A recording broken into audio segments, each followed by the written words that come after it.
I welcome everybody.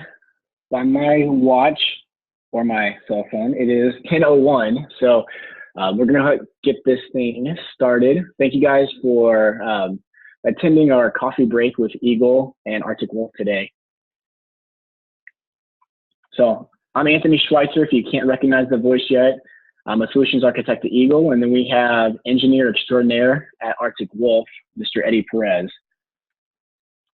I'm going to start off. I know a lot of the people on the call are familiar with who Eagle is, but there's a few names that I don't recognize. So I want to walk through a little bit of background about who Eagle is, what our strong suits are, and why you should work with us, I guess. So Eagle was established or born in 1981. Personally, from my perspective, I wasn't even born yet. So to me, Eagle's been around forever. So obviously we've had to stay relevant and as markets change and had to evolve over the decades. But one thing that's really stayed constant is our commitment to our customers. You know, our culture at Eagle has always been to do what is right for the customer, no matter the situation or the cost. And that really makes it a wonderful place to be a part of. You know, if I had to explain who we are in maybe 3 words, I'd say we are data center experts. You know, we focus on your data and the infrastructure needed to support it and protect it. You know, whether we're protecting it from rogue users, from bad firmware or hardware, or the bad guys. You know, you guys aren't the only ones that are getting called by vendors. As much as they want you, the customer, to buy their product, they would rather someone else do all the selling for them. And so because of that, we're constantly evaluating new technologies. But we try to be very selective on what we add to a portfolio for a number of reasons. And it really boils down to, if we're not using and don't find value in a product, it'd be difficult for us to try to convince you that it is a great need to you. And we've also proven this by how deep we tend to invest in our products with both time and money. It means a lot to put our 38-year reputation on the line, and it's not something that our owners take lightly. Even against the sometimes prodding of Brian and I, we're like the dogs, you know, chasing the squirrel. We're like, oh, that looks like a great product. We should bring it on board. But obviously, there's a lot that's at stake, just chasing different products that are out there that are shiny. We also realize that even though together we might have selected the best solution for your environment from a technical standpoint, that doesn't always mean that we've satisfied what your boss cares about. And so one thing we try to do is help bridge the gap between engineering, which is what us nerds care about, and the outcomes is what your boss cares about. So if you've ever used Google Translate, just think of us as Google Translate for you. You know, our motto is making technology easy. And by having a smaller portfolio of products that we believe to be best of breed and also complementary, it allows us to be deeper in the solutions that we offer. And what that means to you is a better experience all around. You know, from all the work that we do before the sale, whether, you know, the discovery work, the architecture, and education up front, to the turnkey services and training that follow, and then to the level 1 support that follows that. We really want to be there and have a relationship with you versus just making a sale. And so because of that, we try to do a lot of events where we are educating and teaching. And we do over 70 a year, which is fun. We're always running around giving different presentations, whether it's just a vendor agnostic presentation to help educate users on what we're seeing in the marketplace, or things like the event today where, you know, you're able to sit in your warm office and enjoy some coffee and learn about a product that we think is very, very much in need in the marketplace today. So we hope to see you in person and again on these webinars that we try to do typically on a monthly basis. So obviously Arctic Wolf is one of the products we work with. Very strong relationship with them, and you can see some of the other technologies that we also support. So I'm going to transition it over to Eddie. Let me stop sharing so he can take over. But I wanted to give you a little bit of I don't know, some insight on kind of some thoughts that we have with Arctic Wolf. We deal with a lot of customers that are one-man wrecking crews, and we realize that it gets hard to try to be on top of everything. So I'm gonna pop up polls kind of as we go throughout this. So if you could, be interactive and fill those out as you see them come up. But be interesting to know how many of you guys are one-man wrecking crews or a smaller IT shop, where it's hard to focus on everything, that you're asked of. What are you doing at night? Do you have somebody monitoring logs and monitoring security, even when you're not there, or when you're taking your wife on a date, for instance? Obviously, all of these things it's nice to have an umbrella of safety protecting you in those situations. I had a customer tell me this example the other day where 7 years ago, he purchased Nimble storage product that really allowed him to not have a dedicated storage admin anymore. And it allowed his full-time employee to be more valuable to the company instead of just being in one silo for what they needed. And at the time, it was more revolutionary than, what we think about now. I mean, that's typical. The person that managing storage is probably managing the VMware environment and the server infrastructure as well. But at the time, it was not the case. So it's something we take for granted now. He mentioned that Arctic Wolf has a similar value add for him, where it allows him to hire a new full-time employee that has a focus on security, but can also be contributing in other areas. And, that's something that Arctic Wolf brings to him, is allows him to have his employees be more valuable to the company instead of having to just monitor logs and chase down problems, things like that. So I thought that was very insightful, and I wanted to share. But and one last thing before I transition, one of the reasons that Eagle has had such a large success, we feel, in the industry is from the human touch that we add to the technology. And if you start working with Arctic Wolf, you notice the same thing. They really kind of matched our motto of, human interaction, providing that value add. And so just a great partner for us. So it looks like Eddie is ready. And so I will stop and let him take over. So thanks, Eddie. Nice. Yeah, can you hear me? I can. You sound wonderful. Nice. Oh, great. You're so kind. Well, I really appreciate the time today, everybody. So again, I am Eddie Perez. I am the sales engineer that covers from Nebraska all the way down to Louisiana. So I have a decent sized patch. What I'm going to talk about today is Arctic Wolf and our Root Secure offering. And I'm also going to do a demo and really show you kind of what we do, give you a live demo of the service. Now, what we want to do is when we start looking at from a Root Secure or an Arctic Wolf standpoint. So when did Arctic Wolf founded? We were founded in 2012. Our founder, Brian Naismith, some of you might know the company Blue Coat Systems, Epsilon, CEO and founder of these companies.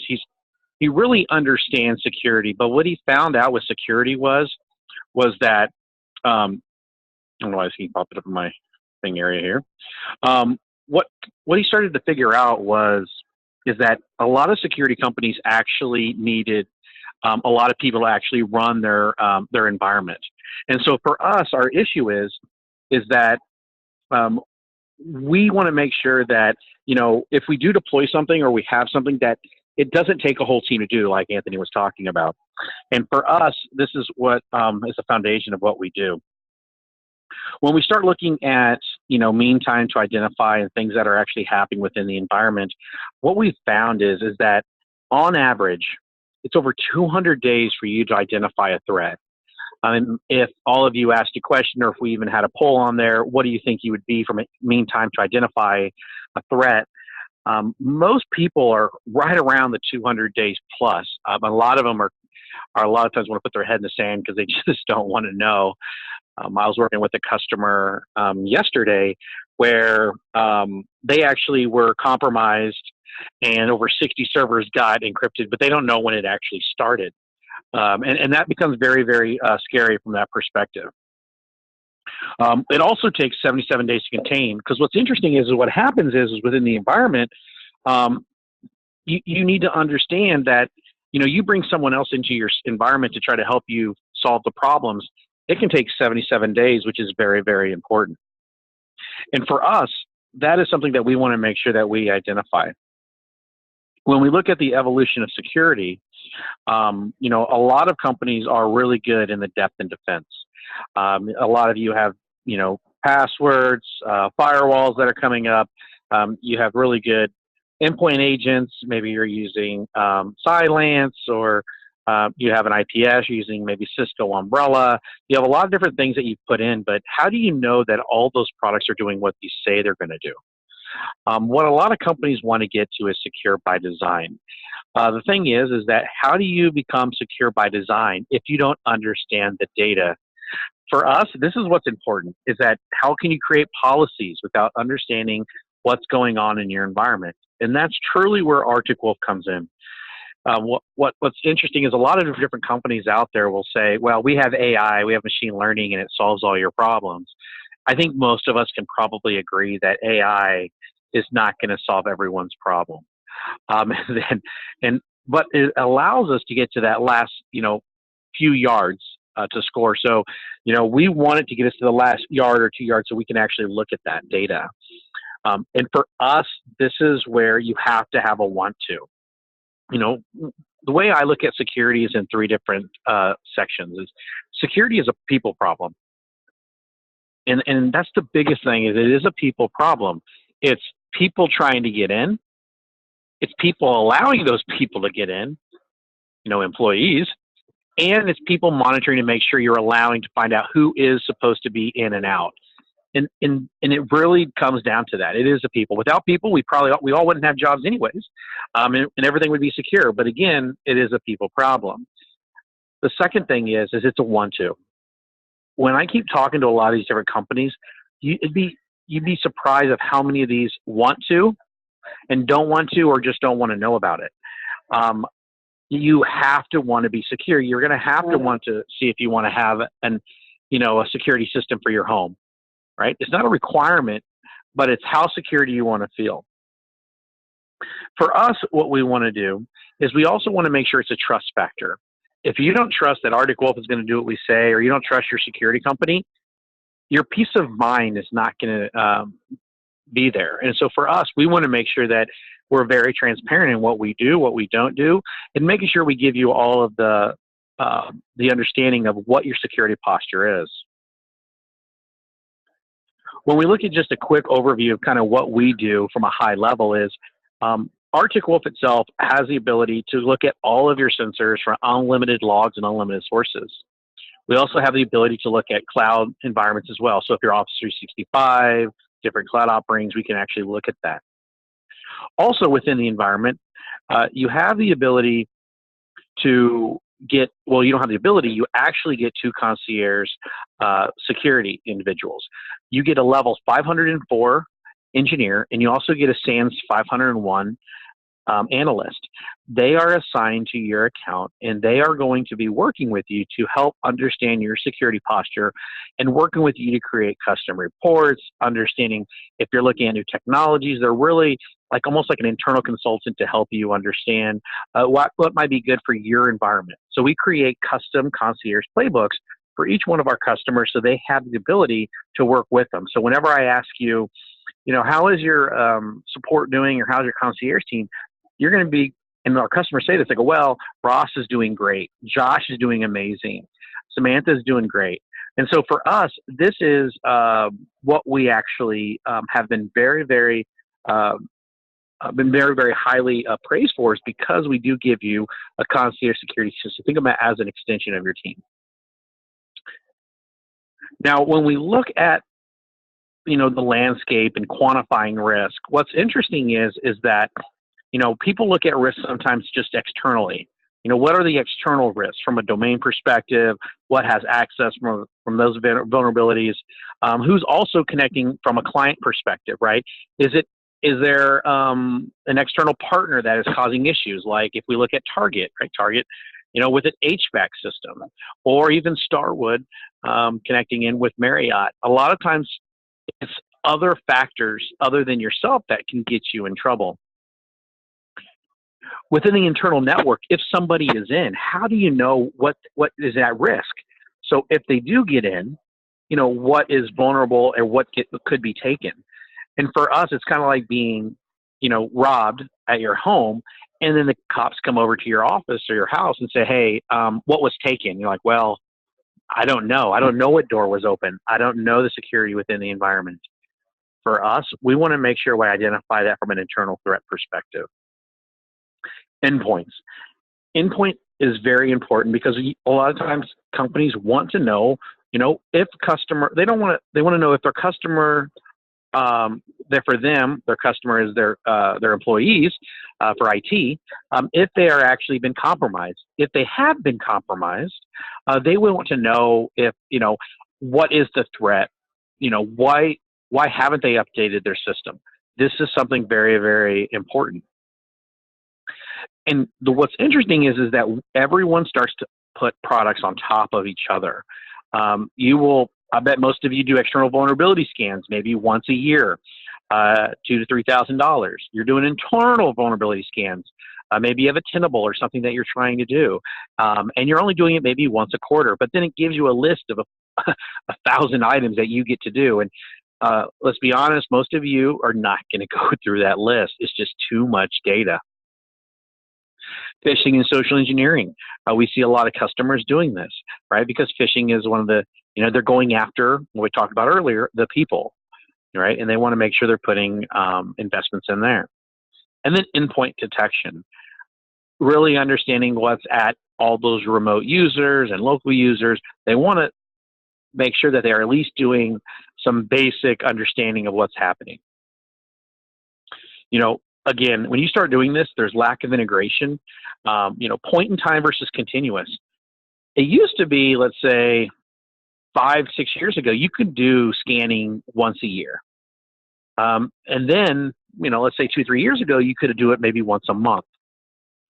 Now, and I just had a customer this morning, I had a meeting, and they said, we need to be doing continuous scanning. We understand we can't do it monthly. We need continuous. So continuous is very important. And it just costs money and it costs time. And we want to make sure that we have to make it simplified so anyone can use it.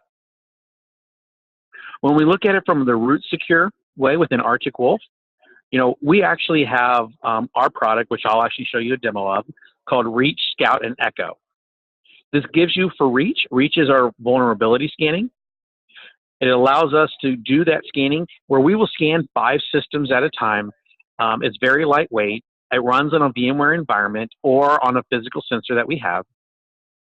This scan will do, like I said, 5 servers at a time, and it will give you the most latest and greatest issues, and we'll go through that.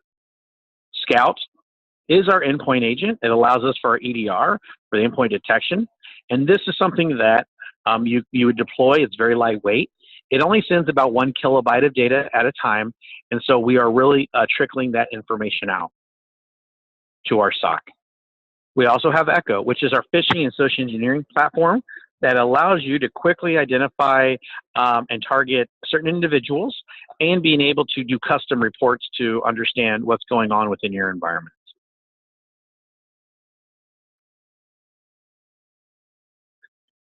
We also, when we do our scoring system, you're going to see a scoring system. And when we show you the scoring system, it's based off of our NIST framework. Most of you might, when I look at the people that are on here, most of you are probably going to be tailored towards NIST. Why? Because 1, it's free. People like free, and it's easier to consume.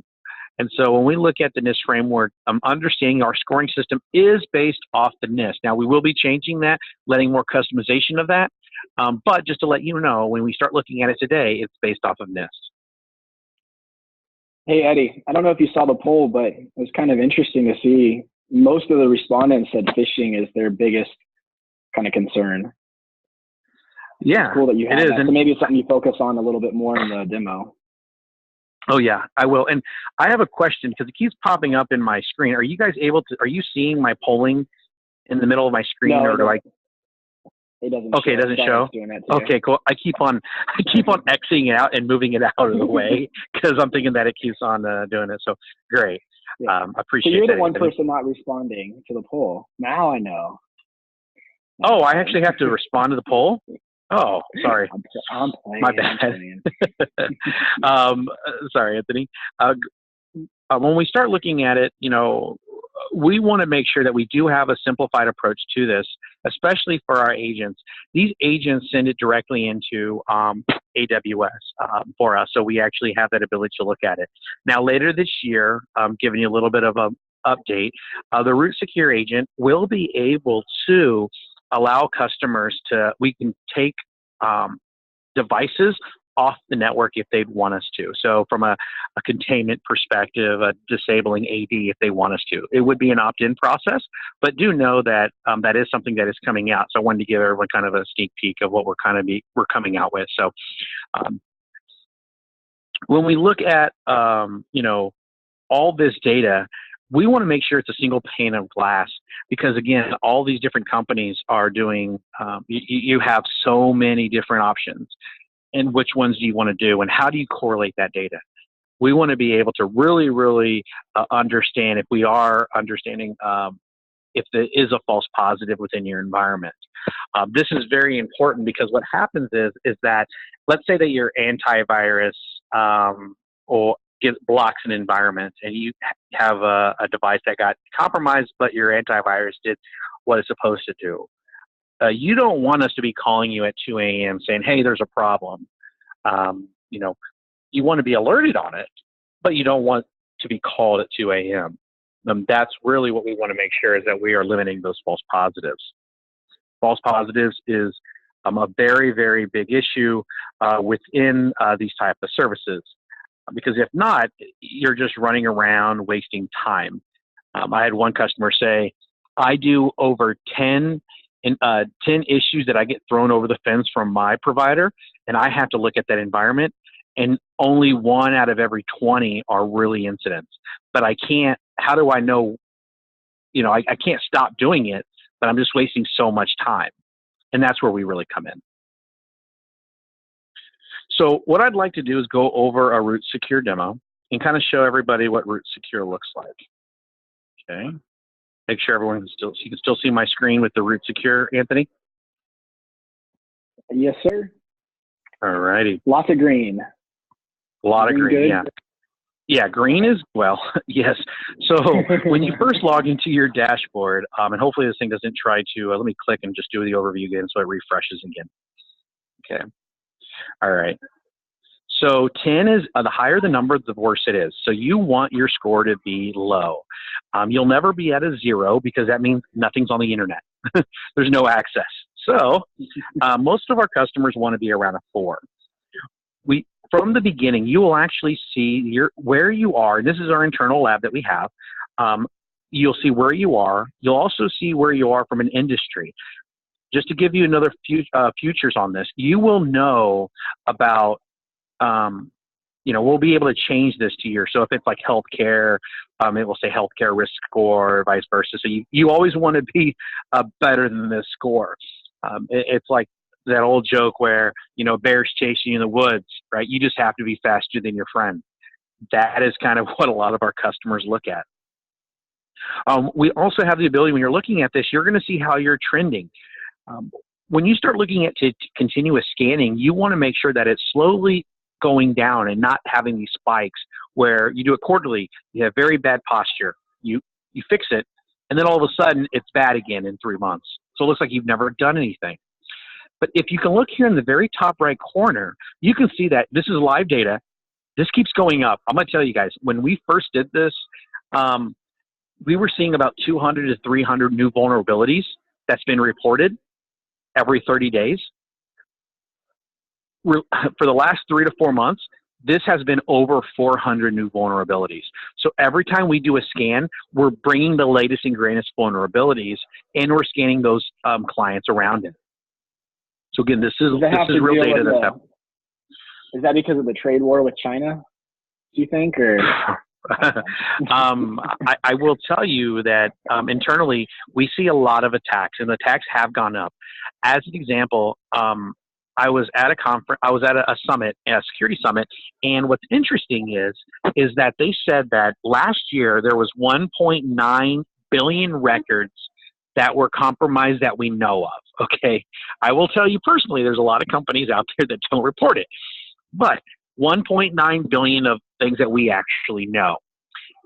That was in all of 2018.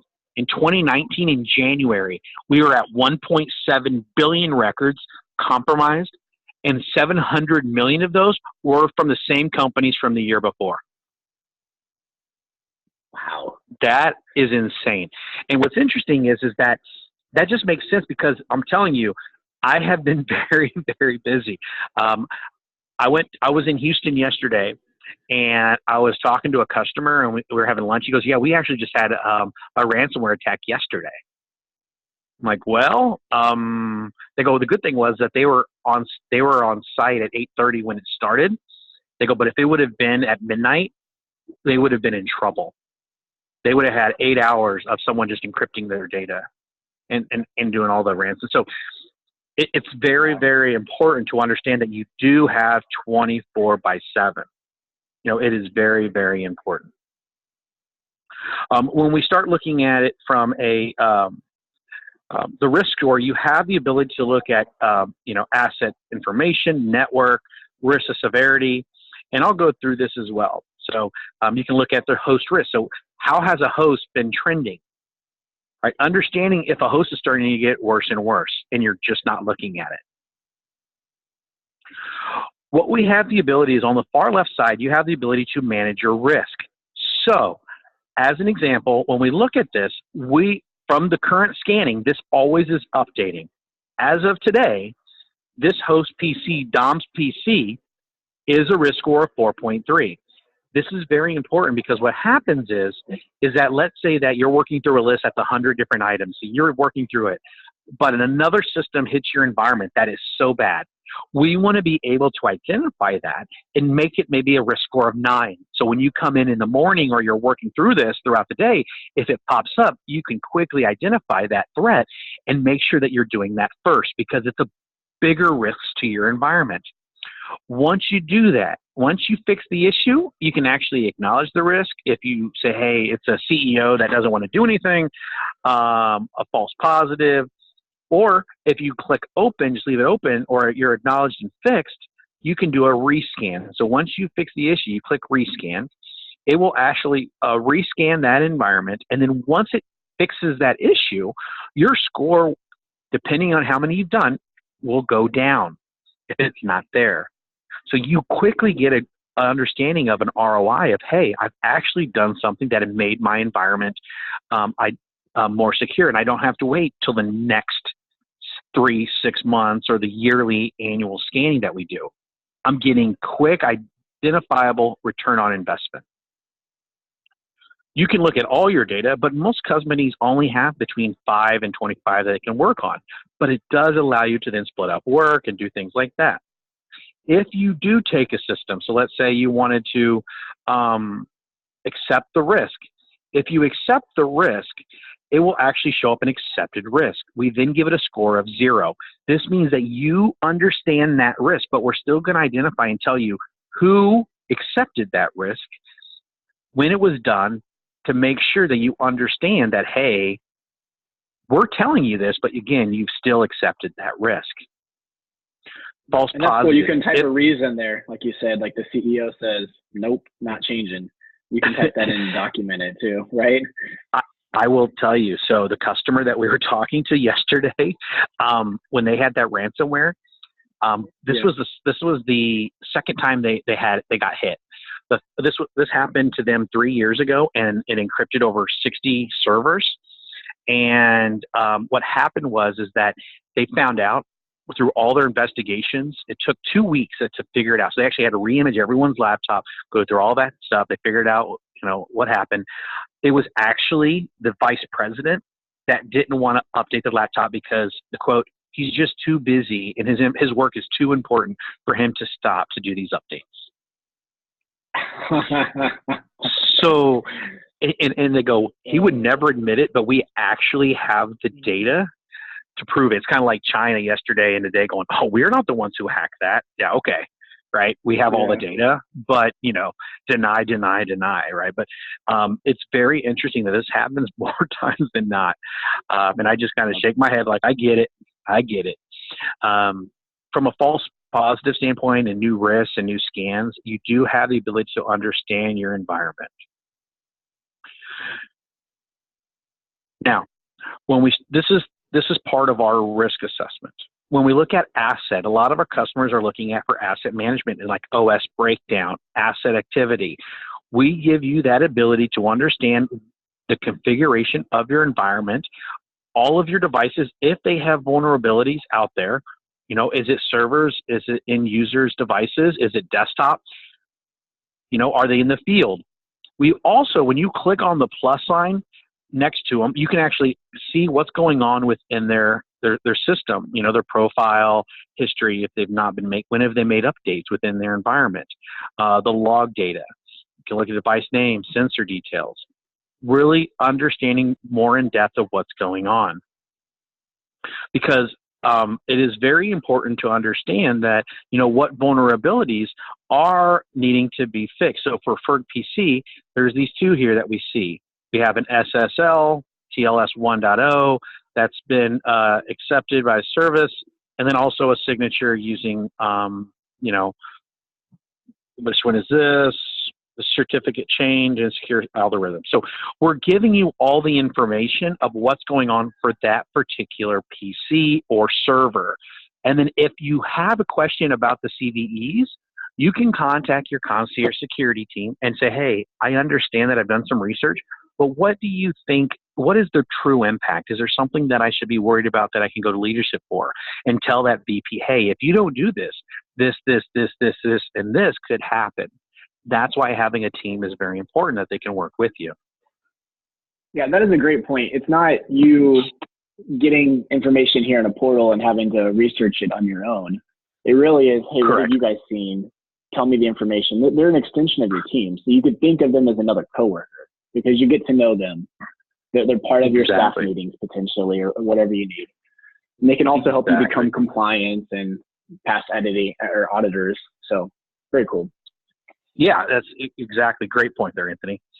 And so when we look at it from a scout perspective, our scout agent is the one that does, we can look at the OS, where people are located, where they're connecting in from, different type of alerts, registry entries that we see that are kind of, you need to look at.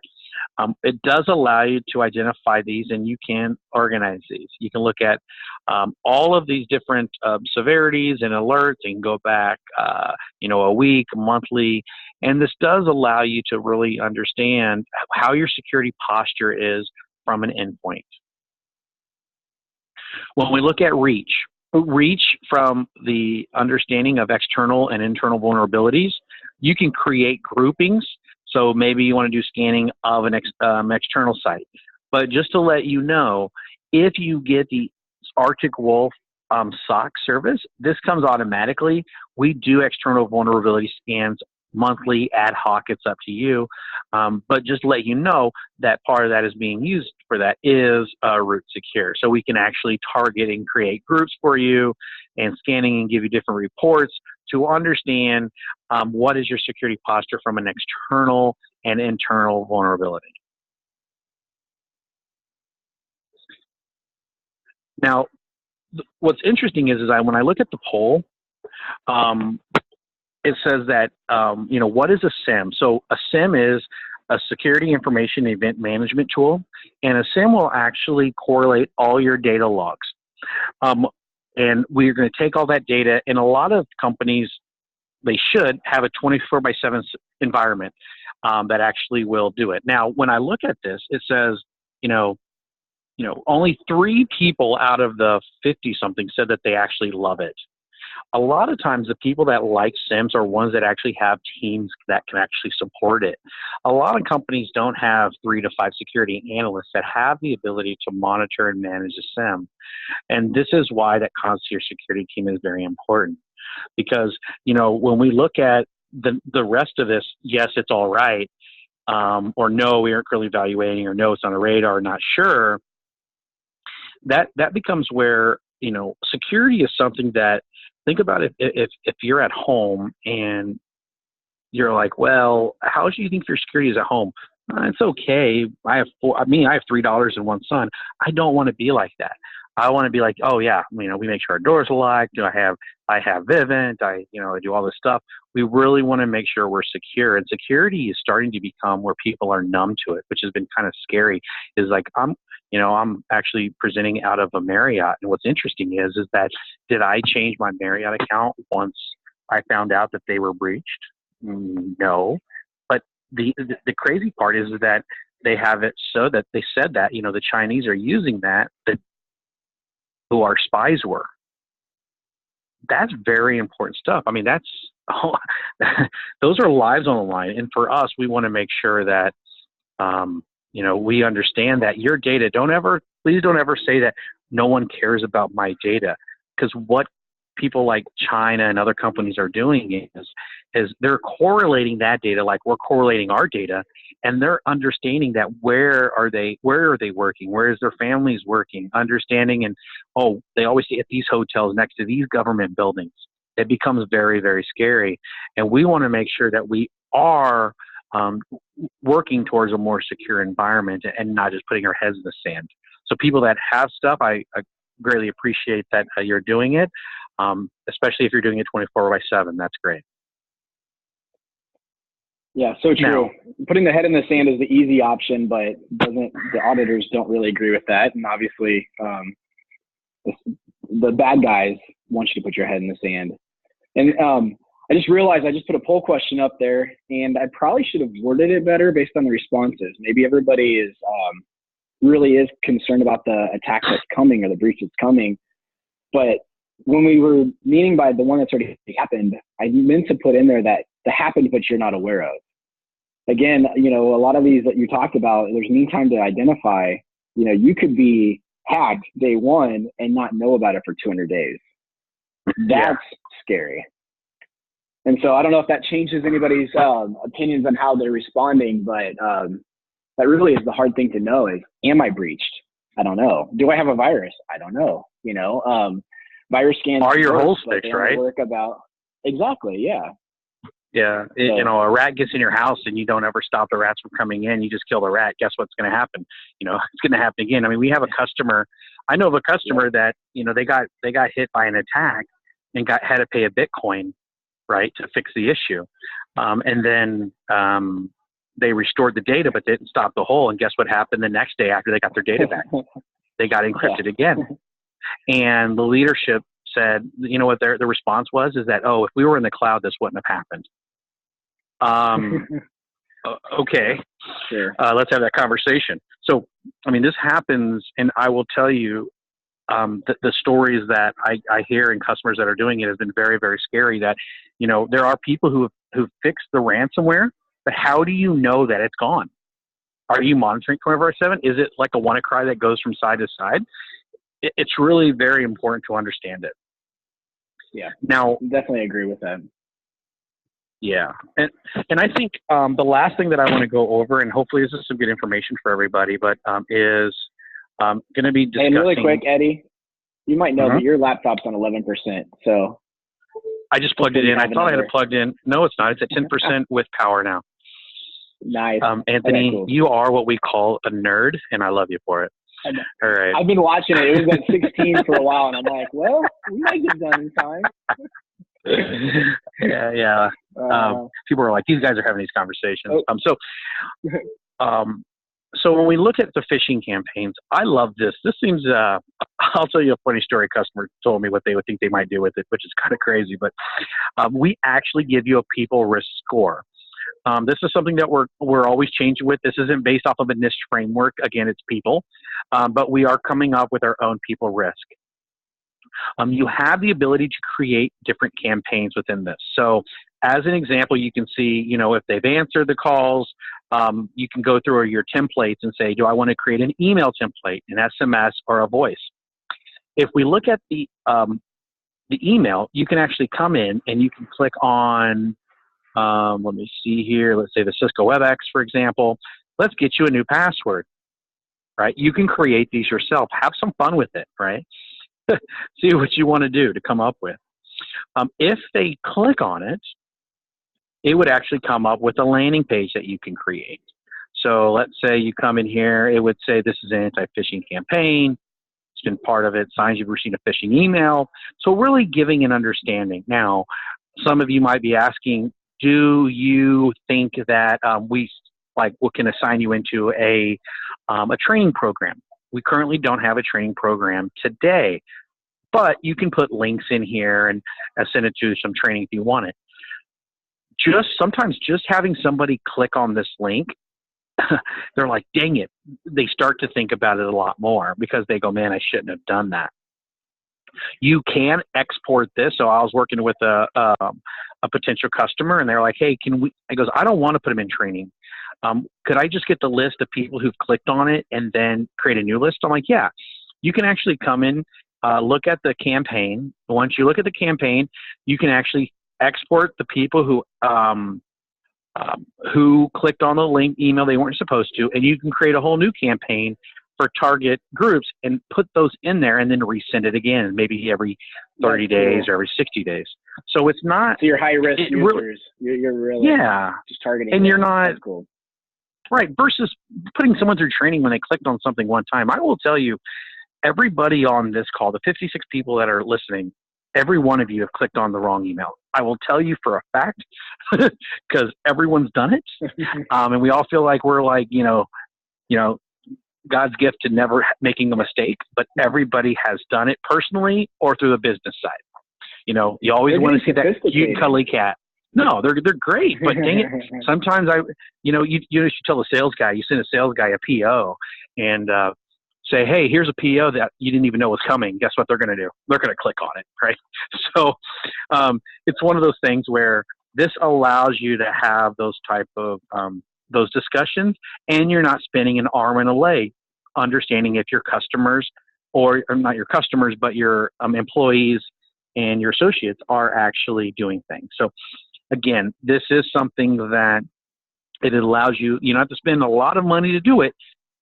We give you that option to do this at a fraction of the cost. When I look at today on the poll here, 30 out of 52 people already voted.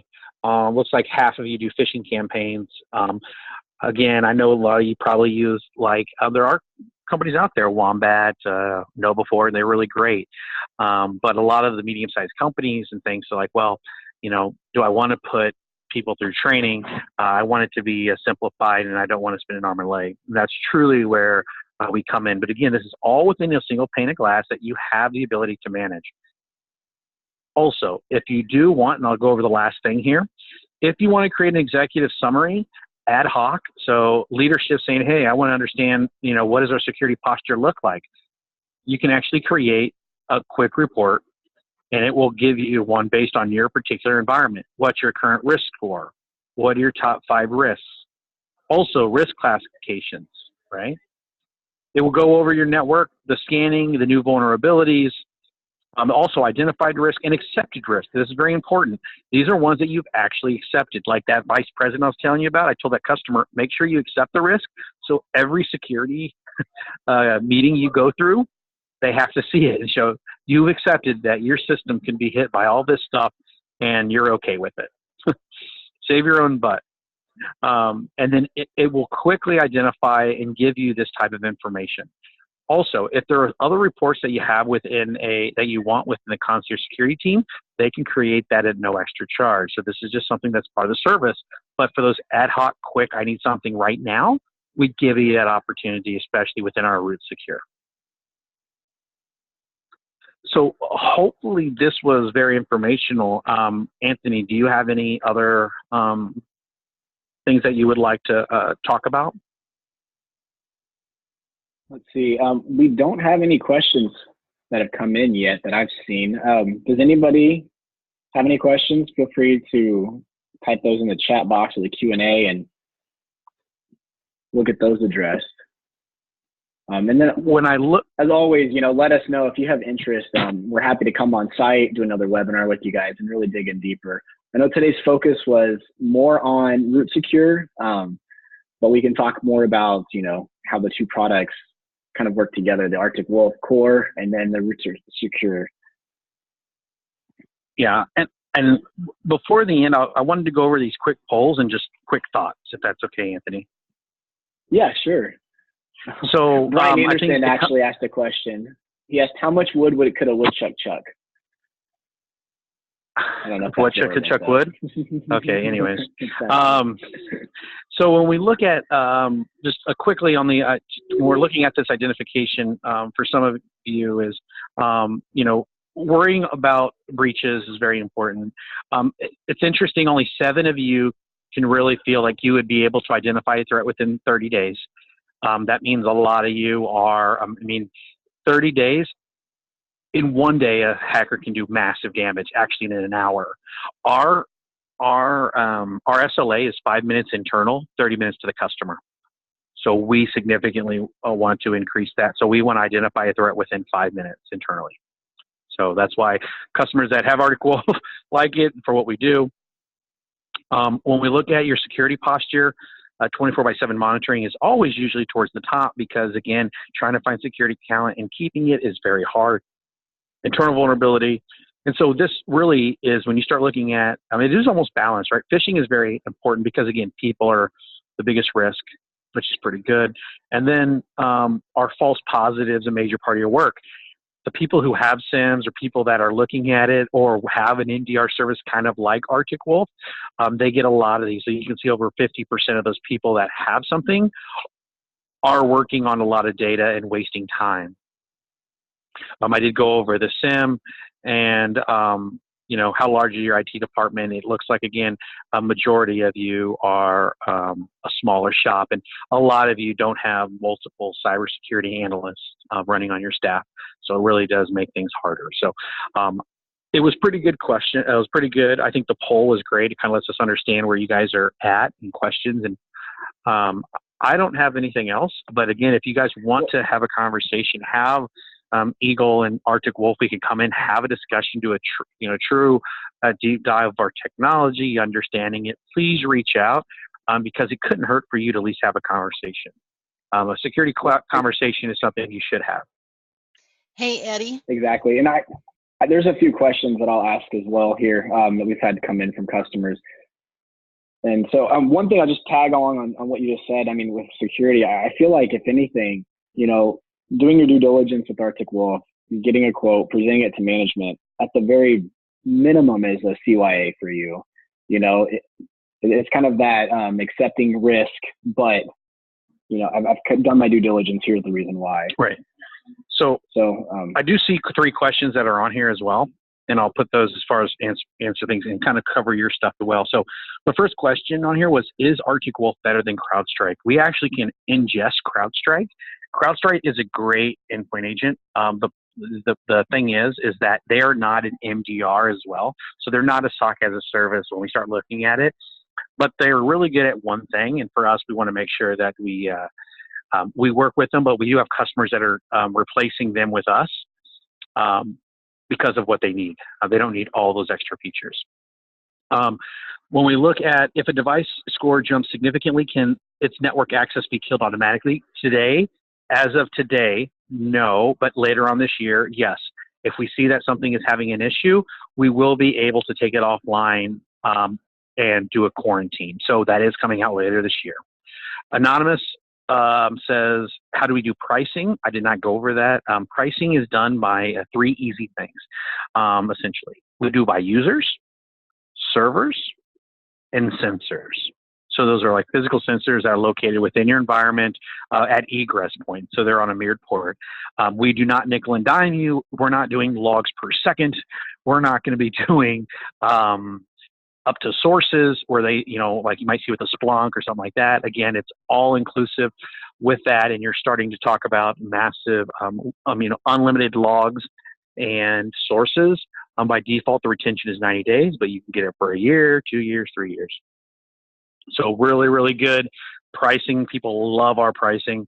Does Arctic Wolf provide monitoring and reports like Netrix?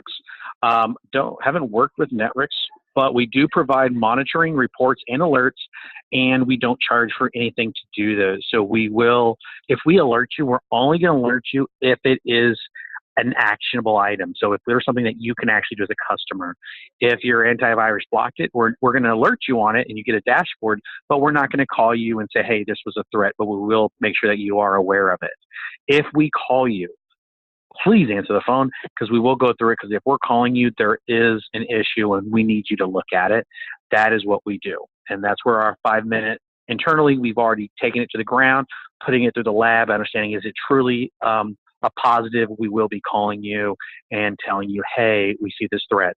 I have a bunch of references from customers that said, phishing, ransomware, we're finding within 5 minutes, and we're calling. We're not waiting the 30 minutes.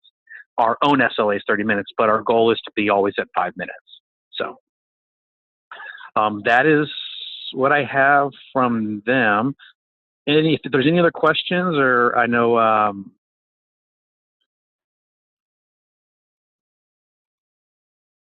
Gail, did you have anything else that you were going to say? Sorry to cut you off. No problem. I just was going to point out we had a few questions, so I think you covered it. Oh, okay.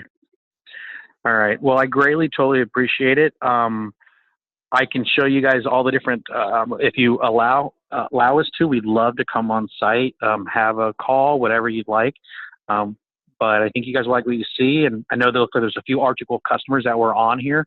So I greatly appreciate your business. I'd love to just catch up. So. That sounds good. Thanks everybody for joining. Like I said, we'll be in touch, and let us know if any questions come up in the meantime. And for those of you guys that were paying attention, no, I'm just joking. Everybody will be getting Starbucks gift cards via email a little bit later. So let us know if that does not make it to you. All right. Well, thanks again. Have a great rest of your day and rest of this week. Thank you.